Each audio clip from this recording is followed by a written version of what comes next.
hadiahnya di surga nanti adalah bidadari.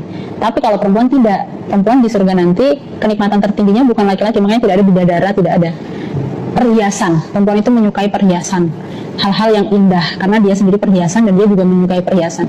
Di surga nanti perempuan diiming-imingi, diberikan perhiasan yang luar biasa dan tidak bisa ditasawurkan keindahannya di dunia ini. Entah siapa yang salah, ku tak tahu. Assalamualaikum warahmatullahi wabarakatuh. Bismillahirrahmanirrahim. Allahumma sholli ala sayyidina Muhammadin wa ala alihi wa sahbihi ajma'in, amma ba'du. Ja'alana min ahlil khairi was sa'adah fid dini wad dunya wal akhirah. Saya doakan semua menjadi lebih baik di dunia maupun di akhirat nanti. Amin, Allahumma amin. Baru-baru ini kita menyaksikan ada sesuatu yang heboh di internet ya, di media sosial, di Twitter awalnya tapi sudah masuk ke YouTube. Yaitu seorang YouTuber atau apalah istilahnya, Bapak Eko Kuntadi ya. Kamu kalau sering menonton tema-tema politik, tema-tema narasi opini tentang politik dan lain sebagainya, utamanya tentang kadrun dan cebong, pasti kenal yang namanya Eko Kuntadi, Mas Eko Kuntadi. Nah, dalam Twitternya dia itu menayangkan cuplikan ceramah dari keluarga inti Pondok Pesantren Nirboyo ya, Ning Imas kalau tidak salah, di mana ini adalah pimpinan Pesantren Nirboyo, pesantren putrinya. Ning Imas ini sedang mempresentasikan kajian tafsir, sedang menjelaskan kandungan ayat Al-Quran. Zuyyina linnasi hubbus syahawati minan nisa'i wal banina, dan seterusnya. Lalu Pak Eko ini captionnya lebay ya, melampau. Dia tulis, tolol tingkat kadal, mimpi kok hanya selangkangan. Ya, tanpa kita berpikir ini antara siapa dengan siapa, kalimat seperti itu kok disematkan kepada video yang isinya kajian keilmuan. Ini peradaban apa? Ini mentalitas apa? Kan begitu pertanyaannya. Kalau mau dilihat secara politik, Ning Imas ini bukan orang yang terlibat dalam politik, tidak berkubu ya. Artinya kalau saya pribadi tidak membawa ini ke ranah menyerang personal, enggak. Tetapi mungkin tidak terima dengan kajiannya, tetapi kan aneh gitu. Itu kajian keilmuan. Kalau tidak setuju, dibantah. Kalau mampu. Kalau tidak mampu, tidak paham, tidak punya bantahan, mingkem. Mingkem. Atau minimal ucapkan saya tidak setuju. Jangan ente tidak setuju, ngegas.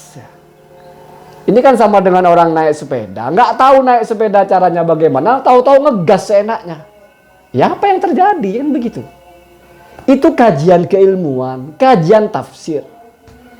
Kalau tidak setuju, kok terganggu dengan narasi itu, sampaikan narasi ilmiah yang sebanding. Nah itulah cara kita berpikir normal gitu ya. Kalau saya tidak mau kait-kaitkan ini Eko Kuntadi sedang mau menyerang personal atau tidak. Ya pada akhirnya kan diajak kopdar, nggak mau mungkin ya, malah dihapus postingannya ya. Diajak ketemu lah gitu, ngomong baik-baik lah gitu. Kamu tidak setuju bagian apanya kan begitu ya. Ngeper juga diajak ketemu sama orang Lirboyo kan. Berarti kan diajak diskusi ilmiah ya. Kalau kapasitasnya ya ngomong banyak, tapi kan ada kemampuan nggak dalam soal agama? Maksudnya mampu nggak membantah tafsir itu dengan tafsir yang seimbang, bukan dengan bacot. Ya kalau dengan menurut saya ya itu merusak keilmuan ya. Jadi Ning Imas ini kan presentasi isi tafsir ya. Zuyyina linnasi hubbus syahawati minan nisa'i. Kenapa disebut nisa pertama kali dalam Al-Quran ketika bicara tentang perhiasan atau keindahan di dunia ini? Dikaitkan dengan kenapa di surga itu hanya ada bidadari, yaitu kenikmatan untuk pria berupa lawan jenis wanita, sementara tidak ada istilah bidadara, artinya tidak ada bidadari laki-laki. Dikaitkanlah dengan ayat itu, bahwasannya memang yang paling dicintai laki-laki itu ya perempuan.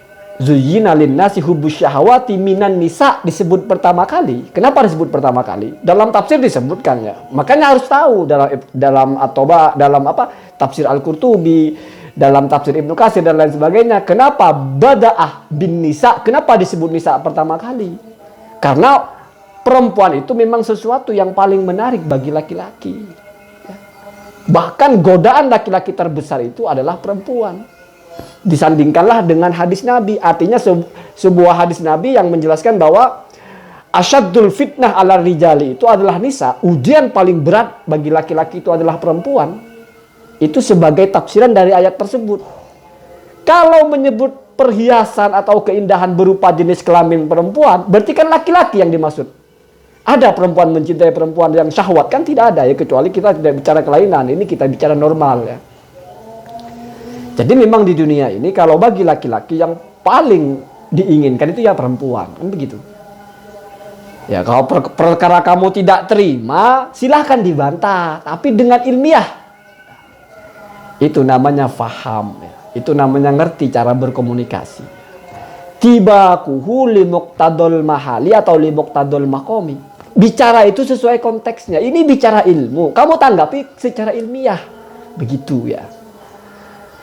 Ya kalau kita kait-kaitkan dengan realitas ya memang iya. Karena memang secara tabiat itu. Kalau kamu tidak setuju silakan. Secara tabiat memang kalau soal mencintai lawan jenis itu laki-laki lebih kuat daripada perempuan. Perempuan itu lebih mencintai keindahan berupa materi seperti mungkin perhiasan, emas, ya. Hal-hal yang indah. Makanya kita kenal istilah cewek matre gitu kan. Cewek itu lebih mengedepankan yang penting hidup ini nyaman gitu ya, kebutuhan terpenuhi. Makanya ada orang-orang yang cantik-cantik justru menikah sama laki-laki walaupun tidak tampan tetapi ya kaya, ya mungkin bisa mencukupi secara materi. Itu satu varian saja, masih debatable, masih bisa diperdebatkan, silahkan. Karena nasnya berbeda, tafsirnya berbeda. Maksudnya nas Al-Qur'annya itu satu hal, tafsirnya satu hal. Kamu tidak mungkin bisa bantah Al-Qur'an, tapi kamu bisa membantah tafsirannya selama tafsiran kamu itu ada landasannya juga, bukan diterawang dengan akal. Oh, nggak bisa begitu. Siapa bilang begitu? Perempuan juga yang paling dicintai itu laki-laki kok, bukan harta. Ya silahkan kamu ngomong begitu, silahkan.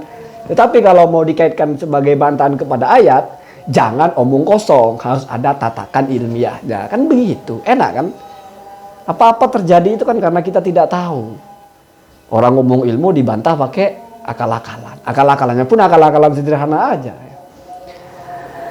Jadi kalau kita mau fix bicara keilmuan ya, ini juga satu edukasi yang buruk lah. Ya.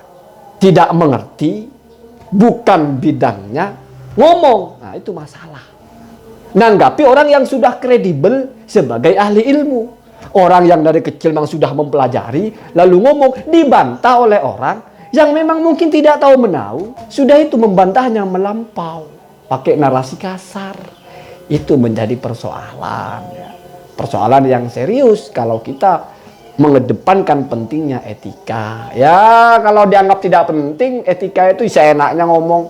Ya silakan ya, silakan. Jadi kalau bagi saya kasus ini bukan kasus personal. Karena setahu saya Lirboyo itu tidak pernah ikut campur dengan masalah politik mendukung siapa.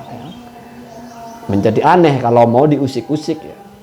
Atau bahasa kasarnya salah ngusik lah ya. Salah ngusik. Kalau ngusik-ngusik Pak Anies masih seimbang lah ya.